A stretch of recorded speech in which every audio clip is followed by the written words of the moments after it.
Mkurugenzi. Mamen. Yo, ukiona set imebadilika hivi unajua ni Jonte imeingia na tunaendelea. Hii hainaga kupoteza wakati. Ni mahali tulifika tunachukua tukienda sana. Alright.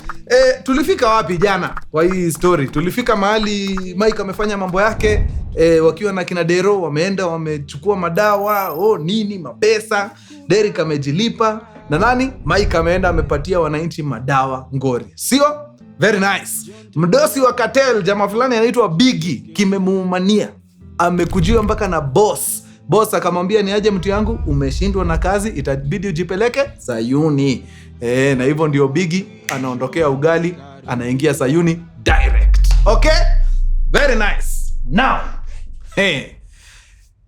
baada ya mambo kuenda hivyo vile imeenda, ripoti zinafikia Mike akiwa wapi? Mafichoni, ya kwamba ule Biggie, ule mjamaa wa Cartel, mambo yake kuisha. So sasa ukisikia ule adui unakimbia ameenda, kuna haja ya kuendelea kujificha kweli? Si anatoka exile, anarudi Maskan. Bana. Kurudi pale Salama anapata mambo imebadilika. Things are looking up. Number 1, ndugu yake mdogo Brian amepata kazi. Wapi? Kwa radio station. Niwaambie ule jamaa ni msanii na kipaji yako nayo. Talent iko. It's there. Sasa amepata kazi kwa radio station pale, ni anka numero 1. Hatari sana ule. Number 2, hayuko peke yake. Si ameangukia kabadi. Akona ka intern ameokota kwa hiyo kampuni ameandikwa. The boy is living large. Ako tu sawa pale. So of course wanafurahi sana kuna Mike mazee. Mike amerudi. Mike anashangaa, la umeleta mpaka baby kwa keja. Yaani sasa umeoa hivi. Jamaa anamwambia maisha iko sawa, inaenda tu vile inafaa. Tunapiga naye mboka pale Salama Radio. Huko ndio tunaenda kuchachisha. In fact, leo ndio naingia huko sasa nipatiwe usukani pale kwa desk pale. Leo mtanisikia hewani live. Leo ndio day 1 yangu ya kuenda hewani. Okay. All the best. Mambo iko sawa. Mike anasikia fiti. Na mzee mzima Brian anaingia wera day 1. Now, pale Salama Radio kuna sasa Caroline Mutoko wa hiyo area anaitwa Ruby. Sasa yeye ndio bosi hapo kwa desk hapo. Yaani yeye ndio ule presenter number 1. Huyu amekuja sasa kama co-host, okay? So Brian ameingizwa pale na mjamaa, anapigwa ka orientation ka studio kidogo, anakalishwa chini, anaambiwa kwa wakati usiokuwa mrefu host wako ambaye anaitwa Ruby ataingia hapa, nyinyi ingieni hewani, fanyeni mambo yenu. Of course Brian ni mtu anasikizaga tenje sana, so anajua Ruby. Ruby na sauti yake kuna vile uaga imeweza. Hiyo sura inakuaga imeweza kama sauti, sababu duru za kuaminika zinaniambia saa zingine sauti ya watu wako kwa radio na sura zao ya kidogo. Hata hajamaliza hiyo sentensi anasikia tu sauti ya mresha hapa kando. Itabidi we mwenyewe uniambie. Kumbe Ruby amesikia hiyo story yote huyu anasema. Haya, hakujua. So Ruby anaingia, anavuta kiti. Huyu ndio co-host. Ndio huyu. Anaitwa Brayo, boy moja hatari sana, mtasukuma na yeye. Okay. Kitu tu sijakwambia ni Brayo ni VIP. Ala. Kwani amekuja function? Hapana. Visually impaired haoni. Haoni. Na host na mtu haoni. Ni mdedli lakini. Mimi sijawahi sikia. Haoni aje, atafanya aje hii shughuli? Brayo akamwambia, "Oya, tulia mtu yangu, tulia. Kwani macho ndio inabonga? Si ni mdomo inabonga? Wewe washa mic nikuonyeshe bana. Wewe tuingie hewani mtu yangu. Nani anapiga hii countdown? Tuingie hewani nionyeshe huyu mrembo pia mimi si mchache." Okay, sawa. Countdown inapigwa pale. Idhaa inaingia. Ruby ana introduce show nini teketeke. Anarushia Brayo anajiintroduce pale mambo mufti. Yani ako sawa, ako easy hapa kwa hii desk deadly. Ruby anaona okay, mambo yake si mbaya, huyu ako sawa huyu. Wanaendelea kusukuma conversation pale, ni mabanta tu. Wanaongea juu ya siasa, corruption nini, vitu zinaendelea pale Salama. It is such a beautiful camaraderie. Wanasukuma show deadly sana maze. It's beautiful. The very first episode, day 1, safi. Love it. Now, pale nyumbani azao wako huko kwa stage wanafanya mambo yao. Si Mike ako tu maeneo pale. Amerudi sasa. Nothing to worry about. Anapata simu. Nani anampigia? Tiwi. Mnakumbuka Tiwi? ule demi yake wa zamani mwenye alitekwa na ule dero ambaye ni buli wa mtaa. Yes. Tiwi anamchapia, wanachapiana hapo kidogo, ni aje mambo iko vipi, poa nini, uko area, nilikuwa nimepotea kidogo but sasa niko maeneo. Nice, I see, love it all. Now, sasa itakuaje? After umevuruga hivyo mazee, Salama imeingia form deadly. What's next? Mike anamwambia Jo, sijui vile najisikiza hivi, naona ni kama the best thing for me kufanya ni kuondokea. Hii Salama mazee naona ni kama mimi ni swara.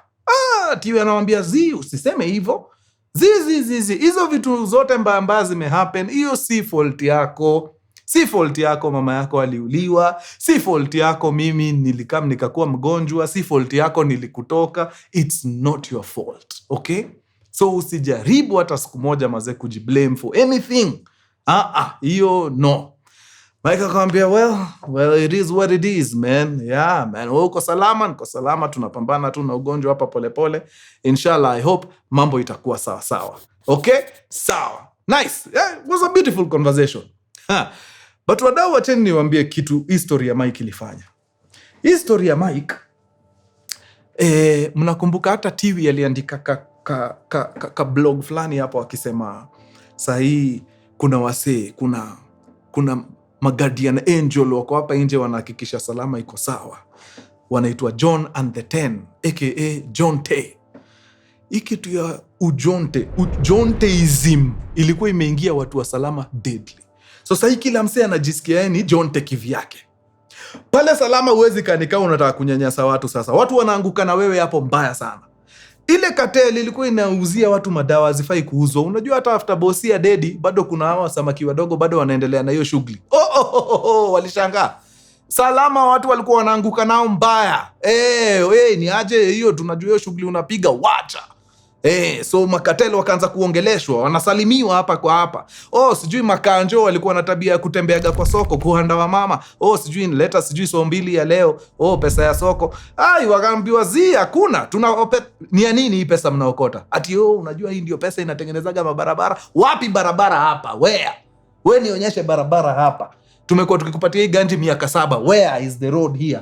Toa hiyo ujinga hapa na uende mbaya sana. Tukikuona hapa itakuwa mbaya sana nani. So hao watu wa serikali sijui CDF. Kuna mtu hapo wanakaza bazari ya watoto. Sababu gani? Anataka wamama wakikuja kuomba hii bazari, anakuita kando muende mchambue vipengele 2 za constitution ndio akupatie bazari. Walishika moja, alifurahia. Kwanza ile tu orientation wakamupanguza. Wakamupanguza kidogo kwanza. Ni ile tu ya kumpeleka na rieng ya kumwambia sasa mambo imechange Salama. Hakuna hiyo kuishi mlikuwa mmezoea. Sasa hii bana tunaishi kwa spirit ya Jonte. Mtafurahia hii town. Na wakamkimbiza kwa authorities. Wakaenda wakasema ni aje huyu jamaa wenu wa CDF hatari. Wamama wetu hawezi tembea hapa in peace sababu kila wakati tunaweza fungua section 4. Takupanguza hapa mbaya sana. Usitujaribu sisi. Ndani. So ikakuwa hii Salama ni ya kurekebisha. Okay?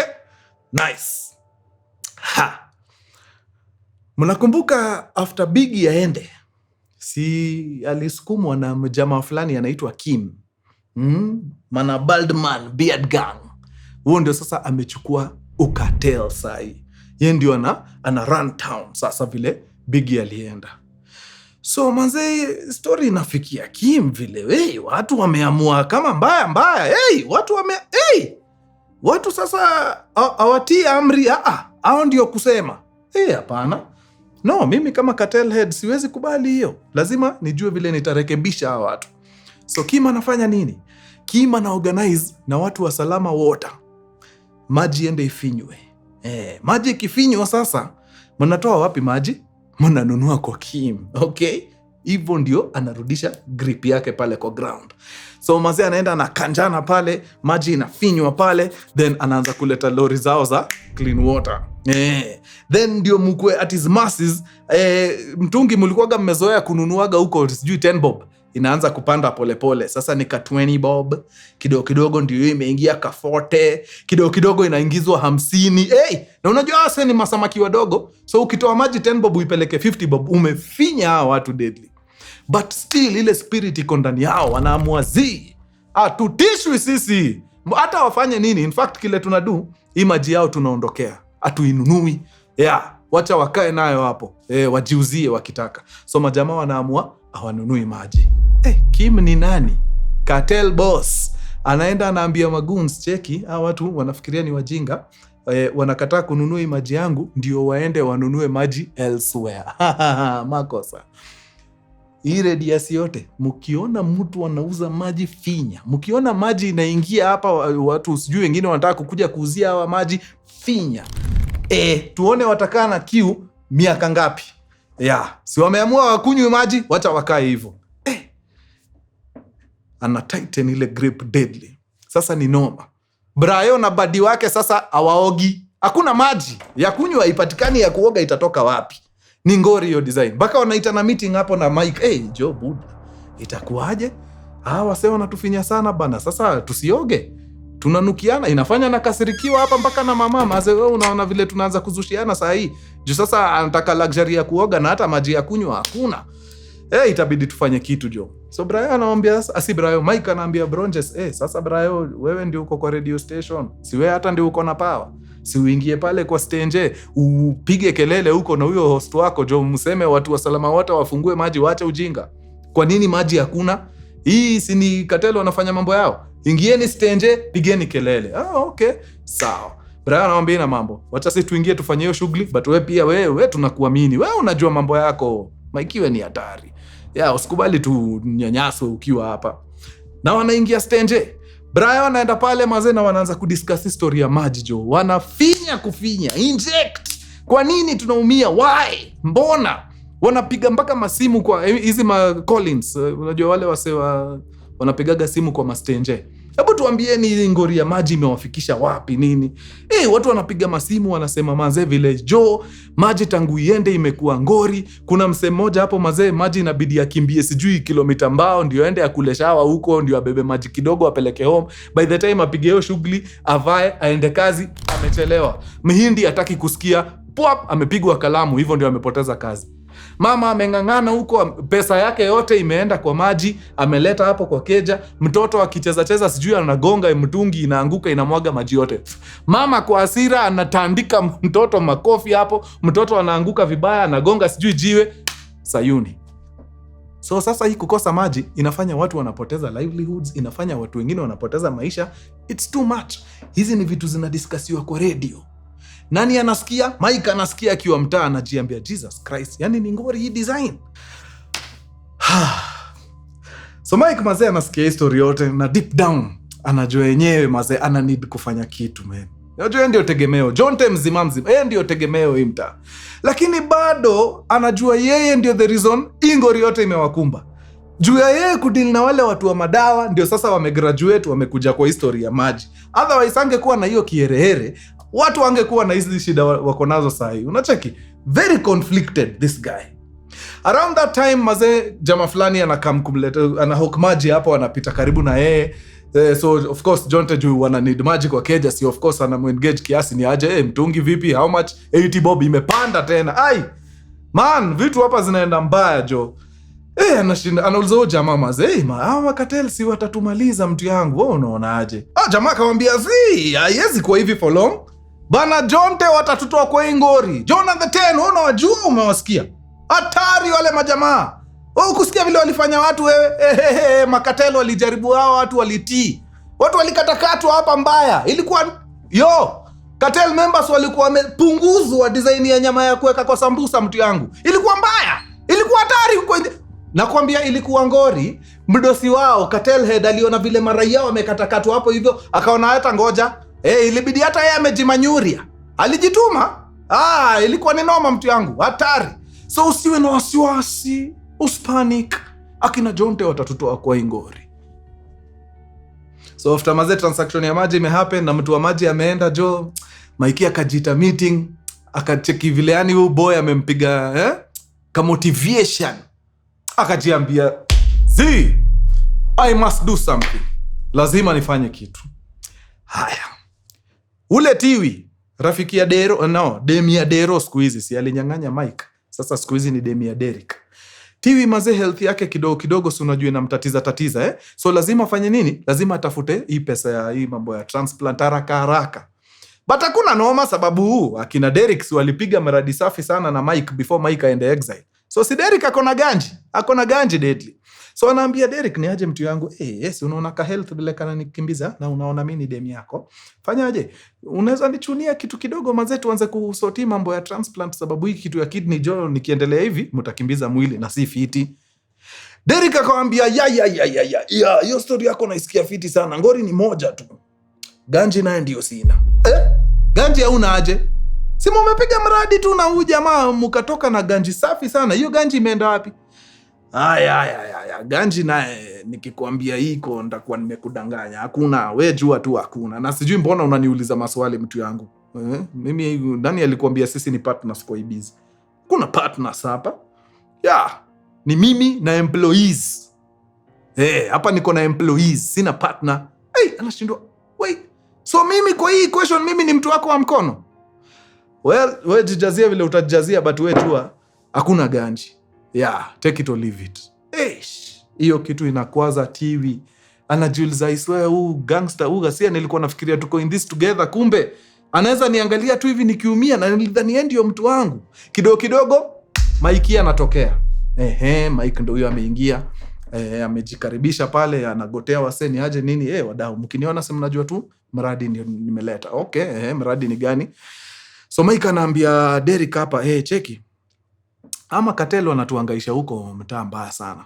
Na mimi najua kuna vile wanaokotaga maganji zao, wanaingia maskan fulani kufanya nini? Kuhesabu hizo maganji. Kuna maeria zinaitagwa ma count house. Hizi count house yao mimi naijua. Na mimi najua tukiingia pale, hatutoki nunge. Si wewe unataka ganji? Bas. Tupige mradi, tuende tuokote kile tunaokota. Mradi tunagawana sulu bin sulu. 50-50. Okay? Sawa, inaweza iwezi. Derek akapiga hesabu zake za haraka akashindwa pia huyu anakuja hapa na partnership mentality. Anafikiria ni nani, akamwambia 50-50 haiwezi. Si mimi ndio mwenye guns mwenye nini, hapana. Chukua 70-30. Hiyo ndio itaweza. Okay. So 50-50 yangu haiwezi. Unataka 70-30? Sawa. Wacha nitaipiga na watu wengine. Unajua soba yako ni kufikiria wewe peke yako ndio uko na uwezo wa hii shughuli. Wacha niende nitafute watu wengine tuende na tutaipiga. Si wewe unajua mambo yetu, tutaipiga. Derek anajiita meeting anaona uongo. Nikikubali hii nitoke itakuwa mbaya. Anaambia ujue jokes. Tuende tupige, kwani iko nini? Bas, wanaingia mraa. So Mike alikuwa amesha identify hizo maplace, so anaendaga kuhesabu do. Wameenda wamejipanga fiti na Derek na kikosi. Kulikuwa na kikosi, I think walikuwa tu wawili. But wamejiami sawa, bunduki nini. Bas, ikafika idhaa, wakajua hii time hawa sawa wako hapa ndani, wako kwa harakati ya kuhesabu maganji. Wakaingia, wakapiga mlango buti, wako ndani. Kila mtu chini, wachana na hiyo ganji kwa meza, down kila mse. Wasio wanashindwa, nani hao wamejiamini hivi? Mnaibia wezi. Unajua umejiamini aje ndio uibie mwizi. But lazima kuna kitu wanajua si hatujui. Wakati chini wakafungwa hapo kando nini akina Dero na Mike ni kuweka tu pesa kwa mabag. Yaani ganji ni kibao mpaka inawekwa kwa mabegi. Wanatoka wanaenda wanaingia wanaseti kwa ndai nini, wanarudi wanahesabu zingine teke. Bas. Wakati walikuwa collect kila kitu nini ikakuwa ni time ya kutoka. Wakienda kutoka majamaa hapa chini wanadai mazee msituache hivi. Wasee wajuagi tuko hapa jo, mkituacha hivi tutaozea hapa mazee. Sasa wakawaambia kufeni. Shauri yenu, nobody cares. Na wakafunga mlango, wakatoka. Wakienda tu kuingia kwa mandai hivi. Kumbe mazee watu walilalishwa hapa, hawakuwa wote. Kuna mmoja tu alikuwa na rega somewhere huko nje na akona nini? Akona bunduki. So mazee Mike ametoboa vizuri kuingia kwa gari. Dero akienda tu kufunga mlango kuingia, risasi ishalia. Akapiga bonge la scratch hapa kwa mkono sharp, but Mungu ni mwema. Akamanage kuingia ndani, wakafunga mlango na wakaishia. Ponea deadly. Whiskers. So wakaenda wakahesabu maganji huko teke nini wakagawana ma 50% zao. Bas, kila mtu akafanyaje? Kila mtu akaenda njia zake. Okay? Haya, pale Salama ile ngori ya maji sasa tunataka tu deal nayo proper. Tunataka tu deal nayo. Lakini kabla tu deal nayo, si Cartel wamechapiwa. Cartel kuibiwa inamaanisha nini? That's a sign of weakness. Huyu mdosi wa Cartel, Kim, Baldman na mandevu, unajua hata yeye ako na mdosi. Ana report to someone. So of course huyo mtu asikii vizuri. Ni nani huyo anatubeba ung'ombe? Mimi nadhani Kim akiwa hapo mambo iko sorted, lakini nasikia mara tunapigwa kwa ground. Mara tunaibiwa sasa tukihesabu pesa nini na hapa. So Kim akasamoniwa juu akaulizwa hii form inakushinda nini? Sababu unajua kitu ili hapenia mwenye uli replace ikikushinda njia ni hiyo. Jamaa akamwambia hapana, msikaeni kama na panic, niwachieni hawa watu, nitafanya nini? Nitadeal nao. Sawa. Kaambia sawa, wewe fanya mambo yako.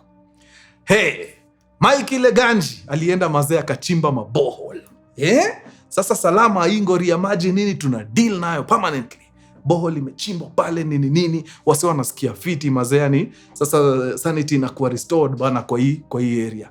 But jueni Janjez alijua akionekana hapo watu makatel watashikanisha yeye ndio anafanya watu mbaya, akujiweka hapo. In fact waliweka mtu fulani hapo akuwe kama face. Ajifanye hapo vile hii bohole wadhamini wamecome through, akasema watu wa Salama wasikie fiti, bas ndio hii bohole nyinyi enjoyini. Okay, sawa. So wasa wa Cartel wana watch tu, wanashanga okay, hii mambo mnacheza tunaiona na tutadili na nyinyi vile inafaa. Haina mambo. Okay, sawa. By this time Cartel washaanza kupick up a few villagers ni sympathizers.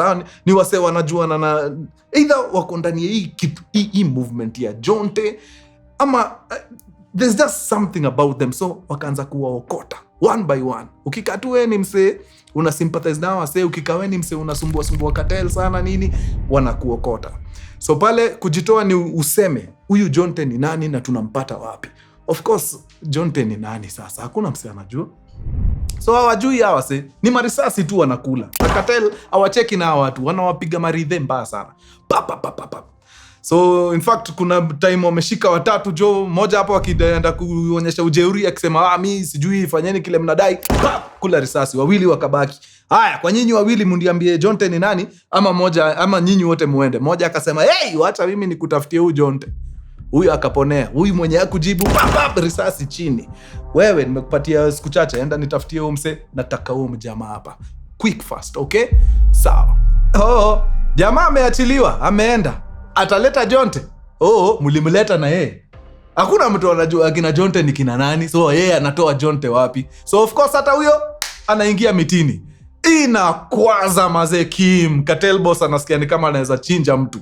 Inambo deadly. So anaona okay, since hiyo haijawaka, wacha niwekele strategy nyingine kwa meza. So what does he do? Anaamua sasa yeye na magunsu wake wana rain havoc, alafu wakisha rain havoc wanaacha signature ya nani? Jonte. Why?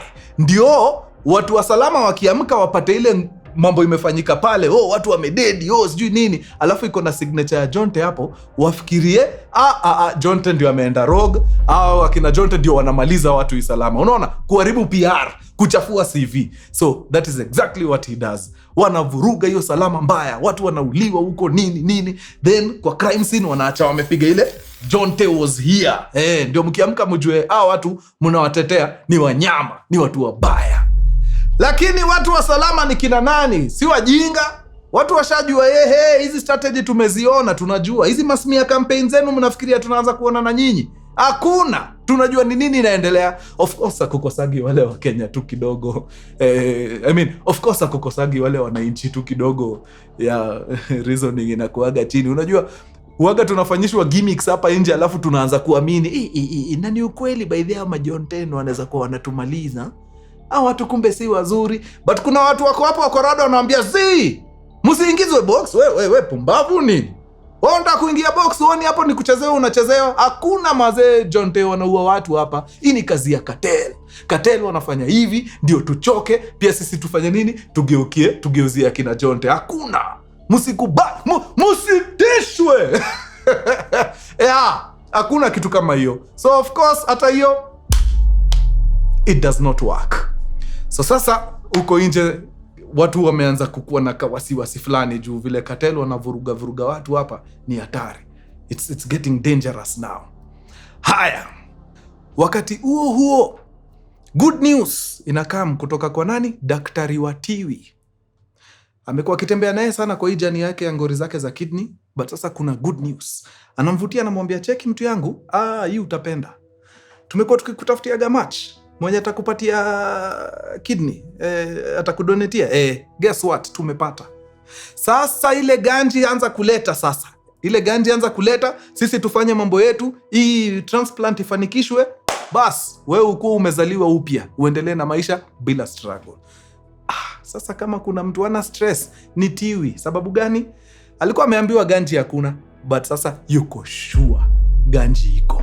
Because barely a few days before, si mtu wake pamoja na Mike wameenda wakachapia cartels, wakatoka na bags of money.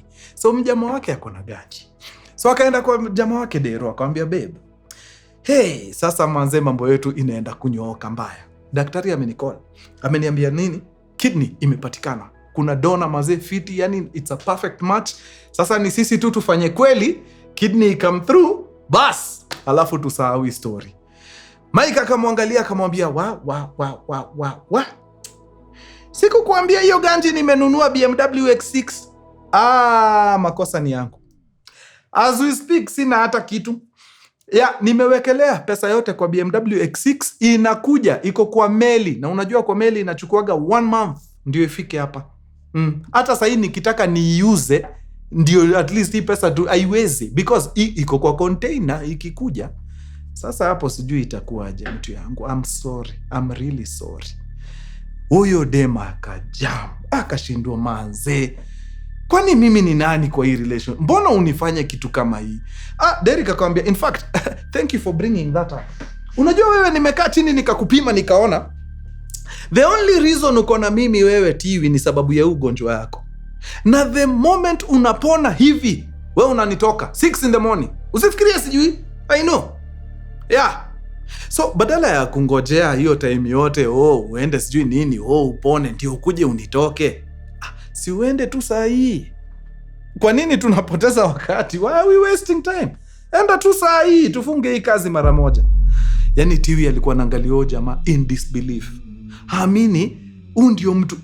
I thought we were in this together. Yani unaniachilia at my time of need, unaniabandon. Ilimdunga hivi kama kisu kwa kifua. But it is what it is. Akakubali matokeo na mambo ikakuwa namna hiyo. Huku side nyingine ya Salama, Mike anasababisha aje? Sasa maze mpaka kuna program fulani ukinipatia 5Gs, ile maji tulichimba borehole nini, tunaweka pipe mpaka kwa nyumba. Sasa hii tu deal na maji ya Salama water tena. Wakitaka waifunge hata waweke kifuli hapo juu. Nobody cares. Sasa hii tunapiga pipe to water kwa manyumba hivi. Tafuta tu 5Gs. Tunaweka pipe mpaka kwako. So maze huko mambo iko sawa, yani people wameanza kuthrive all over again. Mnakumbuka niliwaambia huyu mdosi wa Cartel sahi ako na mdosi. Na huyu mdosi anaona vitu zina happen. Anaita mjamaa tena. Anamwambia Kim, unajua mimi naona ni kama wewe unichukulie serious. Na unajua vizuri sana yale yaliyomfika yule ambaye ulireplace. Watu mbona wanakulemea hivi ni nini? What is not happening? What are you not doing? Kim akamwambia, I swear, I promise. Na walai. Hata sita kuambia tena. Nipatie one last chance. One last chance. Nitadeal na hawa watu. I promise. Uko sure? 100%. Haya. One last chance. In fact, wakati anasema apewe one last chance, kuna mtu hapa nyuma already alikuwa shatoa bunduki, anangoja tu kupatiwa. But jamaa akajitetea akasema anataka tu one last chance. Okay, bunduki ikarudishwa na akaambiwa sawa, kazi kwako. Hii ukifail, hata usikuje. Wewe tungoje tu. Juu tutakupata. Okay, sawa. So Kim akatoka. Sasa something has to be done. It cannot be business as usual. So akaenda mazee akapatiana, akaambia magunsu wake nataka mspread word kijiji mzima ya kwamba sasa napatiana nini? Reward. 1 million shillings for anyone with information that connects me to this Jonte fella. Huyu mtu hawezi kuwa ananikazia hivi, hawezi ninyima usingizi hii design. Lazima aende. So napatiana 1M kwa mtu yote mwenye atatu direct kwa huyu Jonte. Tumalizane na yeye once and for all. Okay, Sawa, so ripoti spread around town. Jonte akipatikana 1M. Haya, Tiwi naona bado ana deal na ngori zake tu za kidney Ni birthday yake sasa. Birthday yake inampata akiwa wapi? Ameenda dialysis. So Mike since anakumbuka, by the way leo inakuaga birthday ya TV, wacha hata tu niende nimcheki. Ako dialysis, wacha nimkute huko. So Jonte ndio huyo ametoka kejani akielekea hospitali, anatembea mazee Salama anasikia fiti mbaya. It feels very safe. Yani kazi amefanya hiyo tao, inaonekana. Hata ukicheki tu vile wasa wanaishi hapo unaweza tell kuna some sense of security imekuwa restored area ya Salama. Watu hiyo wanacheza freely. Kawaida tumezoea kucheza ile police and robber. Wanacheza Jonte and Cartel. Na Cartel wananyoroshwa mbaya. It was beautiful, man. Yani hata shida ilikuwa imepiga watu hapa, wengine walikuwa shaanza kukonda. Kidogo Jonte anaona hata tuvitambi tunatoka. Watu wako sawa. Very comfortable, very peaceful. Anasikia fiti deadly. Despite the fact that enyewe lazima tu atoke aende. Hii Salama lazima iondokee. Anajua ndio ninaiondokea. Lakini ile kazi nilikuwa nimeset out kufanya, nayo nishafanya. Nani kama Jonte mti yangu? Akaingia hosi huko na tumaua nini, ameenda tu kumuona. Si ni rafiki wa zamani. Alinifanya mbaya ndio, but wacha tu nicheki form yake namna gani. So anaingia pale, anapata Tiwi yako hapo very heartbroken. Si unaona kijana huko amemwambia akwende. So wakaanza tu kuchapiana hapo. Mazee Tiwi jo ana reflect zile good times walikuwa nazo zamani. Yani unaweza tell tu kuna tuka kitu. There's something hapo kwa hiyo room. Na wakakuwa na conversation fiti sana Akauliza Jonte, Mikey, kabisa umeamuaje unaondokea? Mikey akamwambia maze, nimemake up mind yangu, wacha niondokee Okay, sawa. Kama umeamua kuondokea, hiyo siwezi hata kusimamisha, hiyo ni mambo yako. Mimi nita request tu ukienda, maze usinisahau. Unajua mali tumetoka na wewe, usijaribu kunisahau maze. Mikey anamwangalia anambia, mtu yangu, uone hiyo ni ngori? Ngori aje? Hii nikianza kukumbuka hapa si Derek hivyo ndio ataniweka kisu kwa shingo. Akamwambia hata Dero amenitoka maze. Hivi vile unaniona hapa nimerudi street mbaya sana. Ule jamaa amesema mambo yangu hataki. So hivyo ndio mambo imeenda Mike anashindwa, what rada? Mbona afanye kitu kama hiyo? Tiwi anamwambia maze, I guess hizi tu ni zile masins zangu nalipia. Unaona ile ngori nilikuacha nayo, vile nilikufanya mbaya nini? Hii ni kama inafanya mambo yake. Na naichukua 100%. I totally deserve it. Hii usijali, niwachie, nitadeal tu nayo kivyangu. Wewe tu kile nakwambia tu ni ukienda, all the best. Na maze please, usinisahau. Hiyo kitu inashika Mike deadly. Paka mazee anamuita mazee, anampiga bonge la hug wakiwa hapo wapi? Kwa hospitali hapo kwa ward. Unajua kuna hug fulani unapiganga ex wako yani. Hata kujifanya hujui, si unamtexting kila weekend ukilewa. Mkikutana once unajua kale ka hug kanaletanga memories. Ni noma. But katika pilka hiyo ya kukumbatiana pale ndani ya ward, kumbe kuna mtu mahali anawachungulia. Huyu mtu ametoa simu, amepiga nini? Amepiga picha. Mike na Tiwi, ex wa Dero, wakishikana hug ndani ya ward. Makosa. Na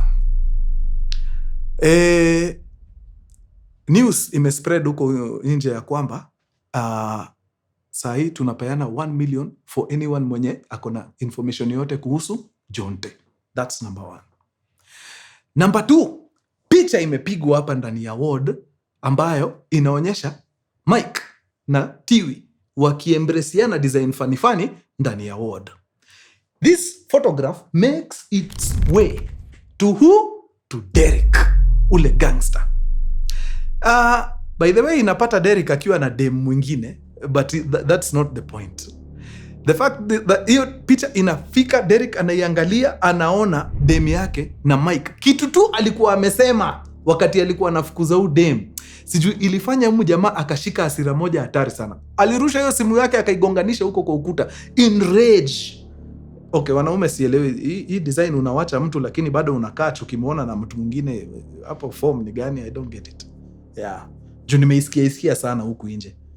Mnawacha mtu alafu ukimwona na mtu mwingine unashika feelings. So akajam deadly mazee, akaita mpaka magoons. Kaambia mazee, ni upuzi gani mazee? Huyu jamaa anafikiria yeye ni nani? Yeye ni nani?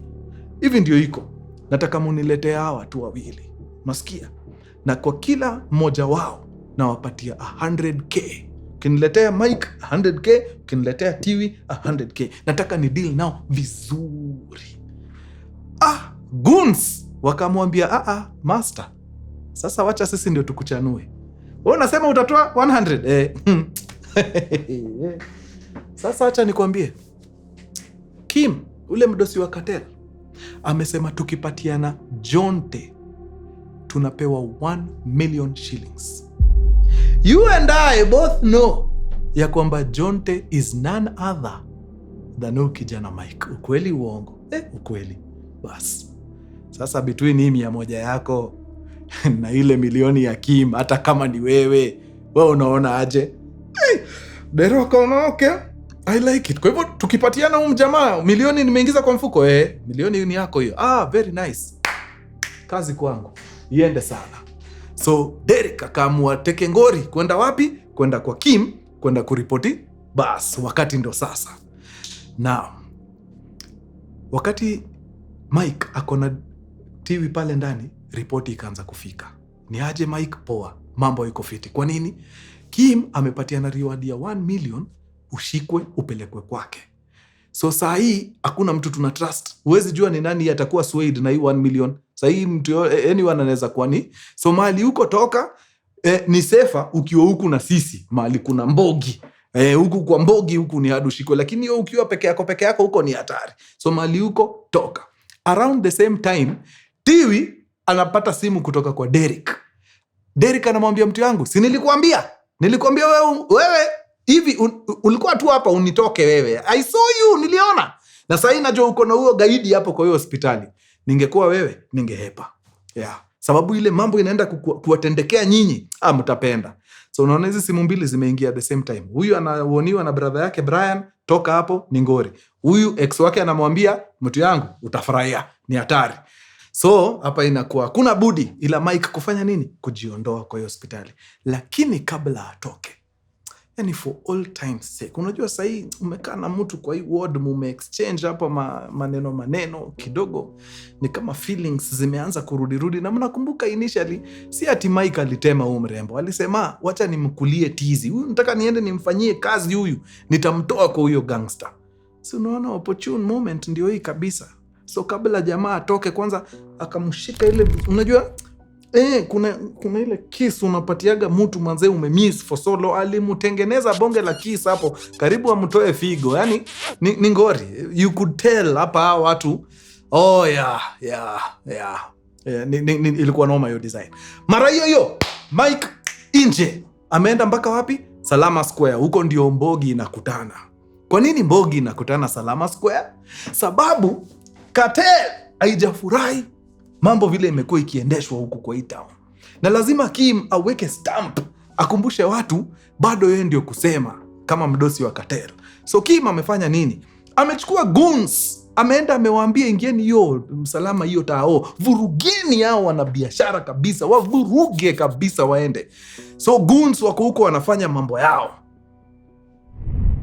Ina sound familiar? Ama is it just me? Naweza kuwa ni mimi tu. Okay. Alright. So goons wameingia huko, wanafanya mambo yao deadly. Wanakijiji wa Salama, si mnakumbuka Jonte hizi miko ndani yao? Wameamua hapana, haiwezi. Kwani wanafikiria ni nani? Wametoka na majembe, mapanga, mashoka, slasher, nail cutter, kila kitu. Tupambane. Wacha tupambane. Ikakuwa sasa ni hii Salama imewaka deadly. Goons versus wananchi. So Jonte Mike akitoka hospitali anakuja teketeke mpaka wapi? Mpaka huku. anakuja anapata tao mazee. Chaos noma. But sasa anajua hii game cartels wanacheza, na anaona mazee vile tunaendelea hivi tutaharibu hii Salama mazee. Hawa cartels wanataka hivi, wanataka tuvuruge, tuharibu, because the cartels thrive in chaos. So the best way kutandika watu ni kuzima hii ngori. Zimeni, fukuzeni tu watu waende, si tuendelee na biashara yetu kama kawaida. So akaamua, you know what, wacha niongeleshea wase. Na akasimama mbele ya umati mazee, akaambia msicheze tune ya cartel. Cartel hizi vitu wanafanya, wanataka hivi. Unaona hivi vile tuna behave sahi, hivi ndio wanataka tufanye. But sasa hatutawapatia hiyo power. Hapana. No. Sisi we are bigger, we are better than that. Wacha watu watoke, wavurugeni waende kabisa, lakini turudi kazi, tuendelee na biashara zetu kama kawaida. Tukianza hii kuvuruga tunachoma town nini, hakuna vile tunajisaidia hapa. Wase hapa kando watambui, wanashindwa, wewe nani unatuambia nini? Wewe unajua vile hao watu wanatuvuruga mazee. Wacha tupambane, si wanataka tuishi hivyo. Wacha tuishi hivyo. Kwani iko nini? But kwa hii time yote Mike anapatia na hii speech. Unajua kwa hii crowd bado kuna wase ni pro cartel, kuna wase wanafanyia kazi cartel wako hapa. One of the guys hapo kwa audience anasikia hiyo sauti ya Mike. Wallahi hiyo sauti ni very familiar. Ameisikia. Akapiga darubini, hii sauti ya jamani nimeisikia wapi, because that is a voice I recognize. Hit wakati kina Mike walikuwa wanafanya zile mambo zao za kupunish cartel. Unajua walikuwa wamevaa mamask, hawajulikani, but si walikuwa wanaongea. So mmoja wao makartel akasikia, wallahi umse ni one of wale wasalituhanda. Akia nani ni yeye? So huyu ndio Jonte wala. Mpaka akaanza kupigana. Wase ndio. Hata before malize Jonte, kuna tu right man wa Mike alikuwa hapa kando. Alimutandika ushaiwekewa full stop katikati ya sentence. Nyamaza. Alitengenezwa ngumi safi. Hakuwa na time ya kusema ndio Jonte. Alikuwa ameshawekewa exclamation chini. Hiyo kierere uko nayo upeleke mbali sana. So wakadili na huyo na Jonte akangangana kunini watu hapo. Bas ikakuwa sasa tujaribu bana mambo irudi form. But hakuna mambo kurudi form. Now yule mzee mzima Derek si ameshaambiwa hii mambo ya 1 million. Si amejitoa tekengori. Ameenda mpaka kwa Kim, huyo mdosi wa cartel. Si ameenda tu amemwaga mtama mbele ya kuku. Akasema ni aje mtu yangu? Huyo mythical figure mnatafuta anaitwa Jonte. Ni kijana anaitwa Michael, anatusumbuaga sana hapa. Tunamjua vizuri sana. Akaonyeshana kila kitu, picha nini, you name it, everything. Ndio huyu. Kima naangalia uko sure? Ndio huyu kabisa 100%. Mimi siwezi toka huko mali nimetoka nikuje nikupange. So now since you have your guy, si nimesha kuonyesha kila kitu nini, sasa si ufanye mambo yetu. Kuna 1 million uko nayo inanihusu mbaya. Kima kawaambia cheki, just in case ukueweni au vijana wajanja nasikiaga hapa nje. Hii 1 million ndio hii. Iko ndani ya bag, akaonyeshwa ndio hii. But hii 1 million sikupatii until niweke huyo Jonte kwa mkono hivi. The moment nimemshika hivi, milioni ndio hiyo kujia. Derek okay, sawa. After all umse na hii power yote, haizi shindwa kushika huyu kijana. Bas. Mara hiyo Kima kapiga simu wapi? Kwa Biggie. Unajua hawa wa cartel wanakuaga na wase kila area. So akona mtu mpaka kwa wadosi wa makarao. Akakol huko mazee akaambia mjamani aje ni assemble your best team. Manake kuna terrorist ametusumbua hapa sana. Taka tuweke chini. Ni nani? Ni huyu jamaa anaitwa Jonte, ameharibu hesabu. Sinaona hata hesabu yako haifikangi vizuri sana sababu anatuharibia hesabu. Okay. Sawa. Karao huko akaorganize kikosi. Anti-riot fulani wanakaa wako vita. Ushaona wale wasawareki squad wakiendaga shughuli vile wago wamepiga. Bas. So akaorganize kikosi. Kikosi ikamwagika pale Salama tekengori. Wakaitana kama mkutano hapa haraka nini sasa hiyo wamepatiwa mpaka visuals, wanajua mpaka vile huyu Jonte anakaa. Mzee mzima Mike. So haraka hapo teketeke wameassemble drone yao tekengori, then wakainua drone juu sababu waliambiwa jamaa ako in the area, ako in the vicinity. Kuinua drone hivi juu nini kutafuta surveillance, kupiga surveillance kiasi, wakalock. Match identified, kwisha. So wakaangalia mjamaa ndio huyu nini, bas tumkute. So wakaingia kwa mandai tekengori, wakaenda wakafika mahali wakampata, ndio kijana.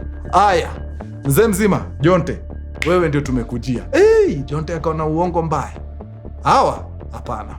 Hawa lazima wako shughuli na nani? Na ule mjamaa. So mara hiyo tekengori. Sasa hiyo Salama imewaka deadly, ni normal, it's a running battles zinaendelea pale. Tear gas zinatupwa left right and center. Kuna watu wakikaa vibaya wanakula risasi live. Inakaa familia. Ama ni mimi? I think ni mimi. Sounds very familiar. Tu anauza mask pale. So tekengori watu wameanza, yani sasa ni vurugu. Tuende sana, but mzee mzima Jonte ambaye ni Mike ako hii kitu. Ni hii kitu. Kaende sana, anaruka huko kwa market nini. Hawa sasa wanamkimbiza kwa ground na drone iko juu inamfuata tekengori. Kuna Mariamu iko hapa nyuma mazee inakuja jo. Ni teke hapa imefika mahali miguu haiwezi. Watu wanaendesha hii gari bana. Nikipiga makona 2-3 ndio wako na mimi hapana. Akipiga kona moja akakutana na jamaa ako na nduthi safi, akamwambia gadhe, akipole kaa kando. Akadandia nduthi. Sasa ni kachesi pale manze katikati ya mamako huko nini, mpita katikati ya manyumba what not nini. Sasa bado wanamfuata tu, wako into ni tekengori kuenda manze. Ametokea tu place kwa kibarabara hivi, hata hajaenda mita 100. Mariamu mwingine ilitokea nowhere ikakuja kama imemuintercept. Sasa na nduthi alikuwa amefinya proper, alitandika hiyo Mariamu, unajua ile inaitagwa T-bone, unaitandika hapa, akarushwa huko. So ameenda maze papa kaanguka chini huko deadly, amelala hapo kwa ground. Makarao wakashuka tekengori, wakakimbia hapo, wakamshika, wakampiga mapingu hapo haraka faster, and before long makarao wengine wakafika pamoja na bosi. Kuna bosi yako hapo, wakauliza majamani aje, tunampeleka pande gani? Majamaa wakasema huyu tusianze kumuingiza sijui wapi, huyu acha sisi kama unit to deal na yeye. Sisi ndio tutajua kudeal na evidence vizuri, isikuje kutuletea ngori in future. So ule bosi akawachilia. Akaambia jamaa, you do your thing. Na bosi akarifikisha ripoti kwa Cartel boss, ni aje boy wako tumemshika na tumesema ndio tusianze kuharibu kazi, wacha tu deal na yeye. Si unataka tu apotee? Mimi nataka aende. Bas, hiyo tuachie. My boys are on it. Bas, Kim akashinda, Jonte amewaiwa. Sasa anaenda kufanyiwa majambos. Kuna vile uaga ukijipata on that other side, waga unabembelezwa alafu unapotea. Either ujipate kwa river huko Yala ama kwa msitu, sijui siku hizi watu wanatupwa wapi. So hiyo ndio shughuli huyu mzee wetu Jonte anaenda sasa Mikey. Now hii kugonga, hii pikipiki kugonga Mariamu, kurushwa huko juu kwenda kuanguka, kumbe si ati alikuwa ameumia sana. No, alikuwa tu sawa bado. Ni scratch tu kidogo, but ako sawa. No broken bone, nothing. So mazee anashtuka, anaamka. Anapata kumbe hata alitolewa pale kwa scene, amepelekwa ndani ya kikeja fulani. Na si unajua ndio inakoga nini, unapeleka goko kwa keja kwanza, wanakubembeleza, then wakisha kubembeleza wanaenda wana deal na body yako huko baadaye. So aliamka akajipata ndani ya hiyo keja, amezingirwa na hao makops wenye walimshi. Wamepiga zile mahelmet, mabalaklava nini, wanakaa tu bad news. Mkiona wanashtuaga hao majamaa. So vile ameamka hivi mazee amewacheki, amejua this is it, mambo yangu kuisha.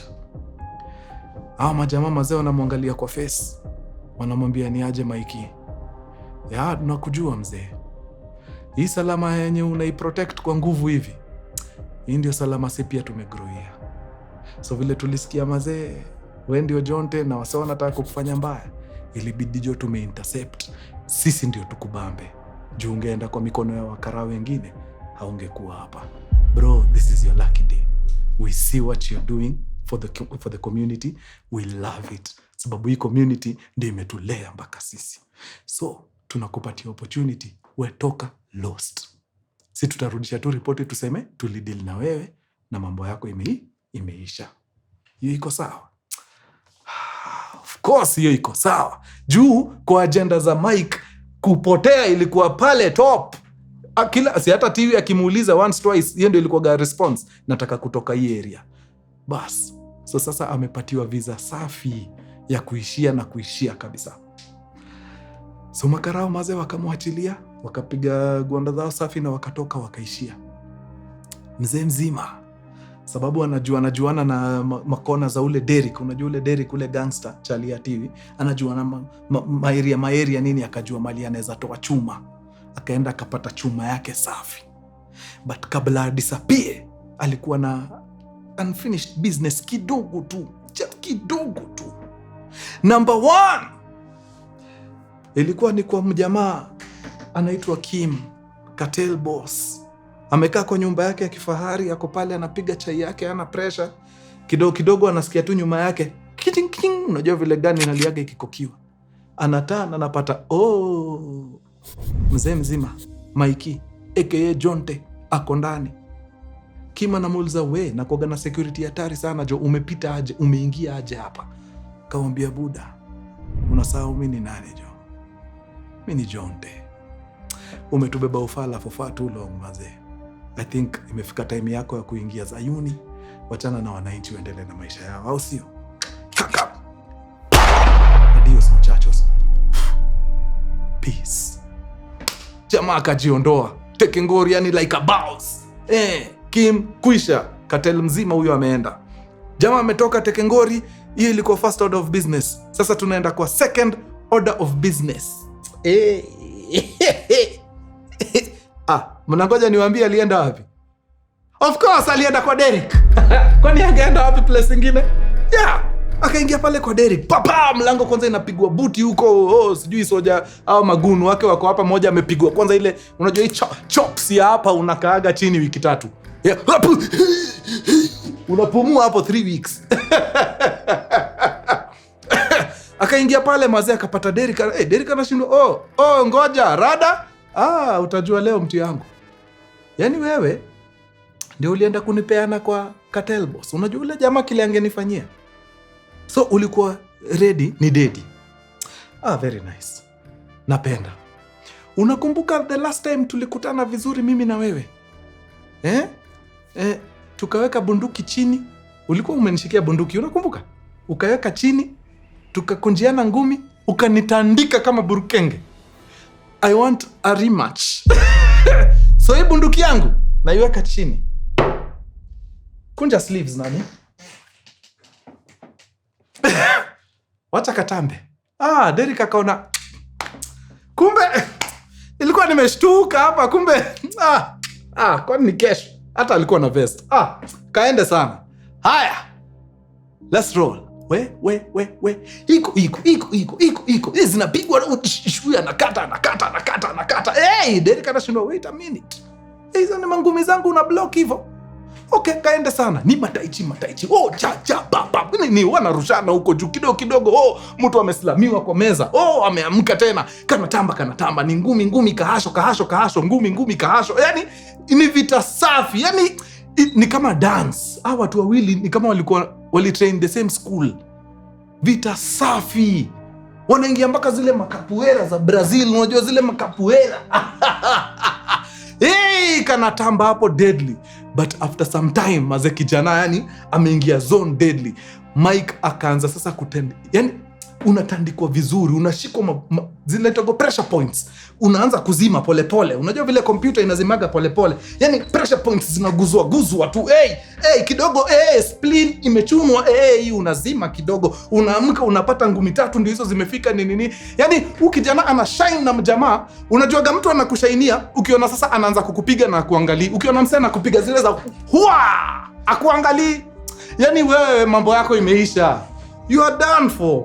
Yani kijana alipigwa mpaka akaitisha time out. Picks. Nani? We? Mike utaniua. Umenipiga mpaka nimechoka. na hema.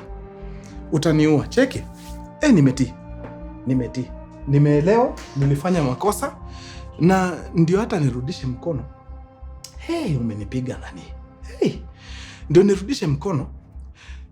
Kuna ile pesa tuliiba na wewe. Sijatumia. 5,000,000 yangu. Si iko tu hapa kwa cushion. Niruhusu nichukue hiyo 5,000,000 nikukabidhi, uniwachilie. Manake utaniua. Umenipiga kama burukenge. Please, wacha nikupatie hiyo 5,000,000.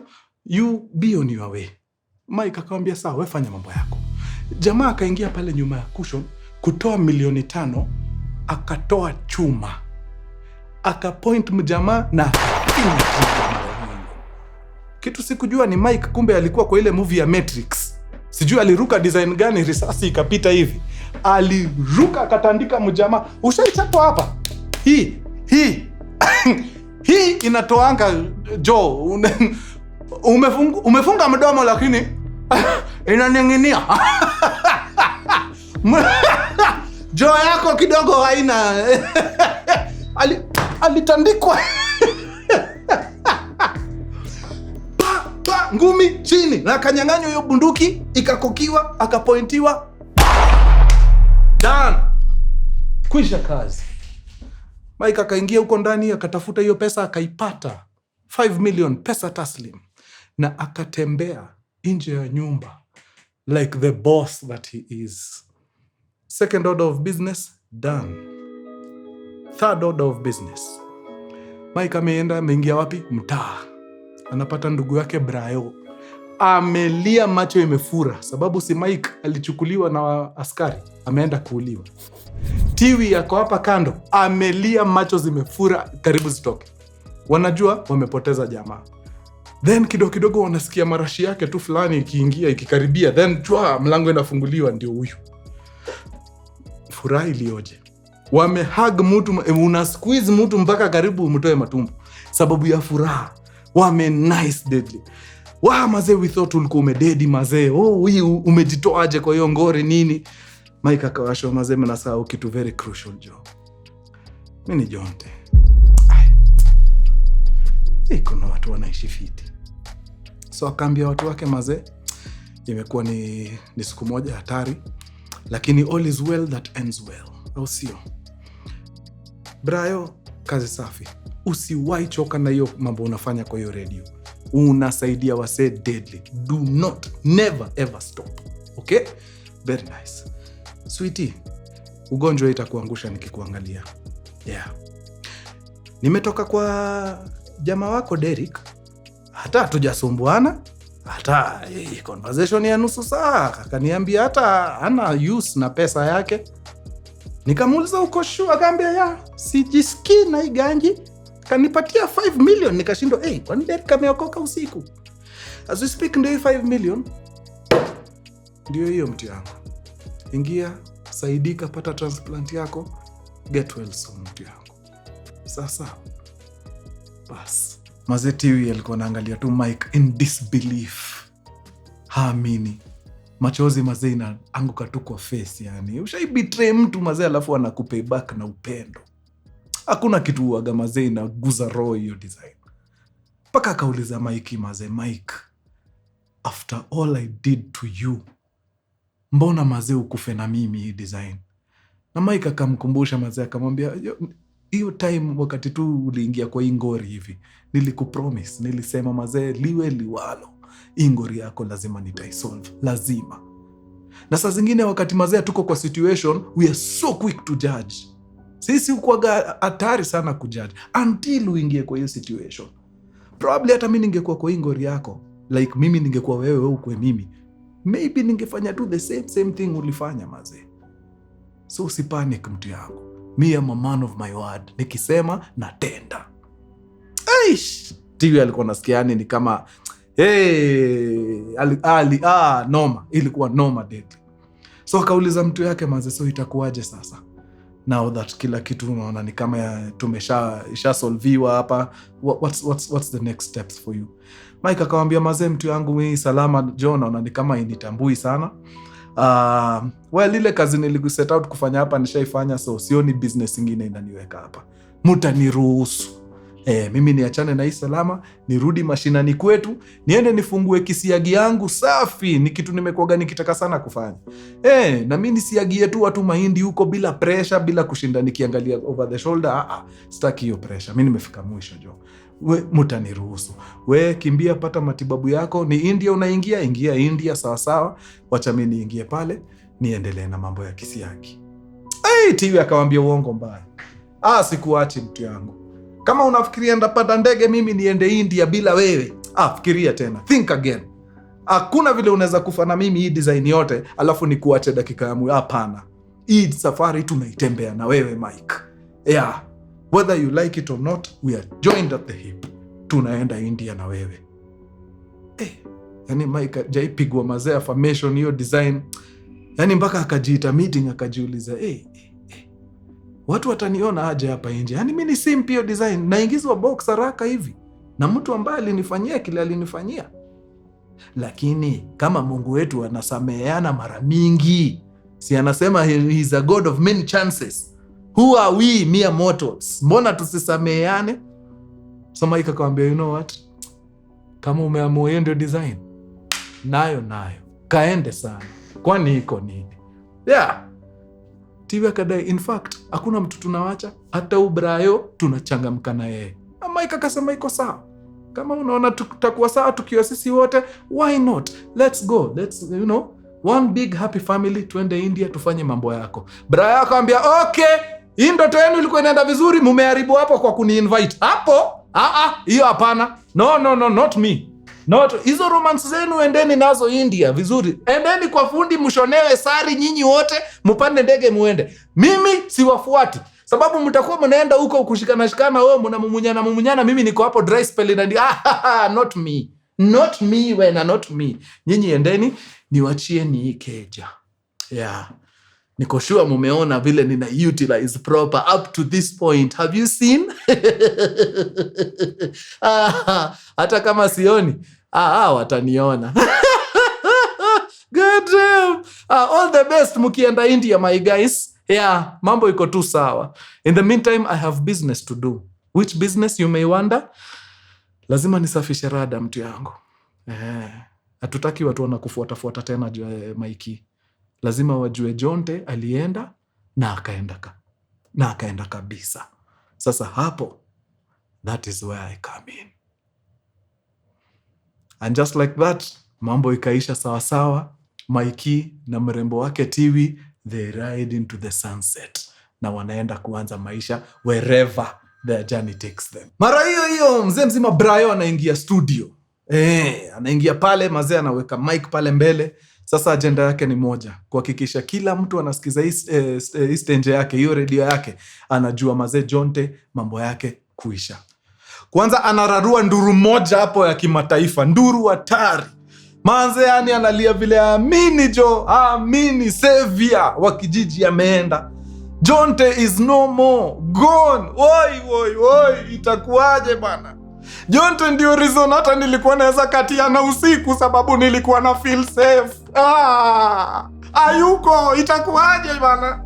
Itakuwaje? Tutaishi aje bila mjamaa maze? Ni ndoma. Is bad you guys.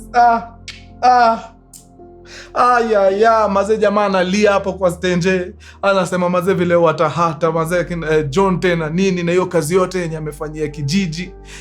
Maze ni noma, mpaka anaanza kuchukua calls kutoka kwa wasee maze. Yani tuombolezeni pamoja bana. Itakuwaje bila ujamaa maze? Ma calls zinaanza kukamin pole. Ma activists wazito wana call jo. Wanaambia maze Brayo wacha kulia, relax. Jonte anaweza kuwa mededi, lakini the spirit of Jonteism is still amongst us. Bado iko ndani yetu maze. So mimi ni Jonte. Nikikukol mimi ni Jonte mahali niko. Kidogo wengine wana call. Hivyo vile activist wana amesema Jonte haiendi mahali, iko na sisi. Jonte is me. Jonte is my business. Maze wana call tu. wana call tu. Imagine kitu tu kidogo ilianza kamtaa kadogo kanaitwa Salama. Sasa imeanza kukua a national phenomenon. Wasa wana call kutoka sijui Wajir, wengine kutoka Mandera, wengine kutoka Coast. Wanachochana tu wanaambiana mazee Jonte hizi ni siwaisha. The spirit of Jonte lives forever. Hey, kidogo kidogo watu wanaanza kujikusanya polepole mazee. Kidogo kidogo washaanza kuprint matisho za I am Jonte. Kidogo kidogo mazee, the entire country is on the streets. Wamepiga matisho zao za I am Jonte mazee, solidarity pale. Wanasema mazee, yani hakuna mtu anatutingisa. Hapana, hakuna. Tumeamka sasa. Kama mna deal na sisi, kujeni mdeal na country mzima. Kwani iko nini? Hebu imagine mazee, ka phenomenon kadogo kalianzia kwa a certain village somewhere. Sasa mazee, country mzima, the whole country, hakuna kitu ingine wanaimba. I am Jonte. You are Jonte. We are Jonte. Is fire you guy. Fire. Bas. Na story yetu mazee ya Jonte inakamilikia hapo mtu yangu. I think my biggest take home na hii series yote ya Jonte ni sometimes all it takes is just that one person. One person mazee anaweza make a big difference. But while we're still on that thought, if one person can make all that difference, what if mazee kila mtu kivyake tu in their own capacity afanye kitu? Unafikiria mazee tunaweza kuwa wapi mtu yangu? In the spirit of Jonte. So unaweza taka ukiwa hapo mtaa ujiulize swali moja. Kwa hii equation yote, where are you? Wewe uko pande gani? Wewe ni Jonte mwenye mazee una stand up, uko against injustices by any means necessary, na unafanya whatever is in your means kumaliza na hiyo kitu? Ama wewe ni wale tu nonchalant wenye kisha turamba already, wacha kiturambe tu, sasa tufanye nini? Ama wewe ni wale wa si wanaiba, hata mimi wacha niibe bana, tutoshane. Wewe ni mgani kwa hao watu watatu? Na kama wewe ni mtu umekubali mazee the spirit of Jonte itembee na wewe, what are you doing in your small capacity kuhakikisha mazee hii mambo ya injustice tumeachana nayo? What are you doing? Naweza penda sana kujua. Niandikieni tu hapo kwa comments. Sasa swali najua tunajiuliza hapa ni Derek, tulisikia tu risasi imelia huko. Alikufa? Ama iligonga nje ikagonga? What happened there? Haya, hao watu wameenda India, walipata hii matibabu ama kulienda aje? Alisucceed kuwekwa kidney nyingine? Brian naye mambo yake ilienda namna gani? Alipata mtu akakaa na yeye kazi, mambo vipi? Like what's happening there? Na Cartels, sababu tunajua tumedeal na boss moja, lakini huyo boss yako na boss pia. Huyo boss wake what happens? Kama we ni mtu unaweza taka kusikia hii story ikiendelea, andika tu hapo kwa comments Jonte. Yeah. Kama unaweza taka kusikia hii story ikiendelea. To be really honest, up to this point bado siamini yani kuna tu Mkenya anaweza kaa chini aandike story kama hii. It's brilliant. It's beautiful. Hatari sana. So me personally, mimi naweza taka kujua what happened after hapo. Kama nyinyi mnadai kusikia pia, niandikieni hapo kwa comments wadau. Sasa bas, imekuwa true sana wadau, nyinyi ni watu wa nguvu. Napenda napenda sana. Yani unasikia nimechocheka yani. Ushatoka kuwatch movie ya Rambo, unajiambia yani hizi vitu za Rambo sasa hivi naweza fanya wallahi. Ama wenyewe mko mnashikwa na hizo bag, unaona Sylvester Stallone unatoka unaanza kupiga kila mtu kwa streets. Iko nini? Sasa hivi ni Jonte mtu yangu. Sasa hii mtu alichezea hapa mbaya atashangaa. Sasa hii hakuna injustice nakubali. Nakutana na mheshimiwa wrong side, namwambia nini buda, shuka. Ala. Rudi lane yako. Unafanya nini wrong side? Mimi ni Jonte. Aya wadau. Round 2. Adios muchachos guys. Peace.